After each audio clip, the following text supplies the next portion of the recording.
No ফেম no শেখা handle মারমু একা একা। কি আরে বলুন। নো ফেম নো শেখা হ্যান্ডেল মারমু একা একা। ভাই তোদের কি লজ্জা শরম নাই নাকি? হ্যান্ডেল মারিস সেটাও আবার টিকটকে এসে বলতেছিস? বেশি আলবাল বকলে না কানের গোড়া একটা থাবড়া মারবো। আরে ভাই এদেরকে থাবড়া নয়, পিছন মারলেও এদের লজ্জা হবে না, কারণ এরা তো টিকটকার। আমি এত বোকা না, তুমি কইলে আমার প্রেম করুন লাগবে। কি আরে বলুন। আমি এত বোকা না, তুমি কইলে আমার প্রেম করুন লাগবে।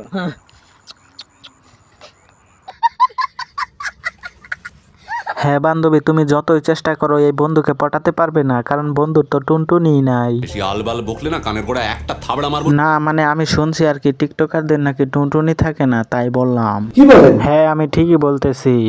আমি বিশ্বাস করি না। আপনি বিশ্বাস না করলে গিয়ে পিছন মারা খান। তুমি হলে বাবু, আমি তোমার হিরো। গানটা আবার গা তো আবার গা গানটা গা শুনি। তুমি হলে বাবু, আমি তোমার হিরো। বেশি আলবাল বকলে না কানের গোড়া একটা থাবড়া মারবো। হ্যাঁ গানটা অনেক সুন্দর, তাই আমার মন চাইতেছে এর বিচি দুটোতে রশি বেঁধে গাছের সাথে একে ঝুলিয়ে দেওয়া হোক। কি বলেন? আপনি মনে হয় বুঝতে ভুল করছেন, আমি হিরো আলম ভাইকে বলিনি, আমি এই মেয়েটাকে বলছি। সরি সাকিব ভাই, আমার তো মনেই ছিল না যে এই মেয়েটির বিচি নাই, তাহলে রশি বাঁধবো কোথায়? বেশি আলবাল বকলে না কানের গোড়া একটা থাবড়া মারবো। করে না চোখের পলক কি তোমার রূপের ঝলক, গানটা আবার গা তো আবার গা গানটা গা শুনি। করে না চোখের পলক কি তোমার রূপের ঝলক।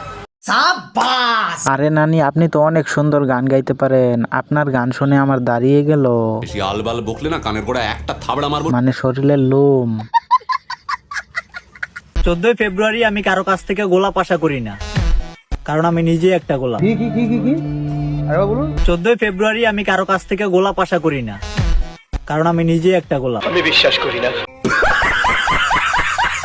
বোন তুই নিয়মিত হাগু করিস, টিকটক করতে করতে গুতো তোর সব মাথায় উঠে যাইতাছে। মা ও মা আগাই গেছে হুসাই দে।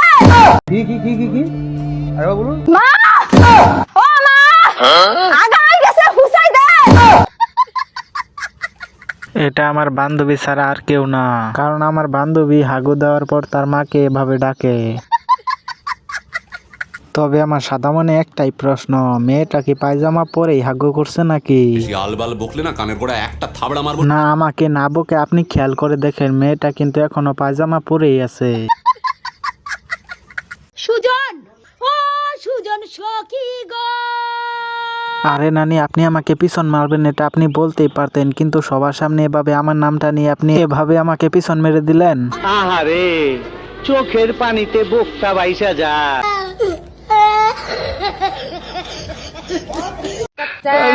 বানাই স্বামীর জন্য আদা দিব এলাচি দিব সামান্য। আরে নানি থামেন, আর গান গাইেন না, আপনার গান শুনে আমার মনে হইতাছে আমার বিচিতে রশি ঝুলিয়ে আত্মহত্যা করি। ময়মনসিংহের এক একটা পোলাপান। আরে ভাই থাম, তুই কি আমাদের ময়মনসিংহের মানিজ্য ডুবাতে চাস নাকি? তুই যেভাবে চিৎকার মারছস আমি তো ভাবছি হাইগা দিলি। আমরা যে ব্র্যান্ড সেটা লুকে না, আমরাই বলি। কি আরে বলুন। আমরা যে ব্র্যান্ড সেটা লুকে না, আমরাই বলি। ভাই আমাকে একটা প্রশ্নের উত্তর দে তো, তুই যে পাগল হয়েছিস সেটা কি তোর বাড়ির লোক জানে? আমার তো মনে হয় জানে না, কারণ জানলে তোকে পাপনা দিয়ে আসতো। বেশি আলবাল বকলে না কানের গোড়া একটা থাবড়া মারবো। আমার একটা বউ আছে ঘুমাইয়া রইছে। আপনার বউ ঘুমাই আছে, তাতে আমরা কি করব? গিয়ে সাথে পিছন মারবো নাকি? 10টা বাজে উঠা কইব চালু খাবার দে। খাবার তো চাইবই, কারণ সারা রাত অনেক পরিশ্রম করে ক্ষুধা লাগিয়া গেছে। খাবার দিতে দেরি হলে ঘর ছেড়ে যাবে চলে।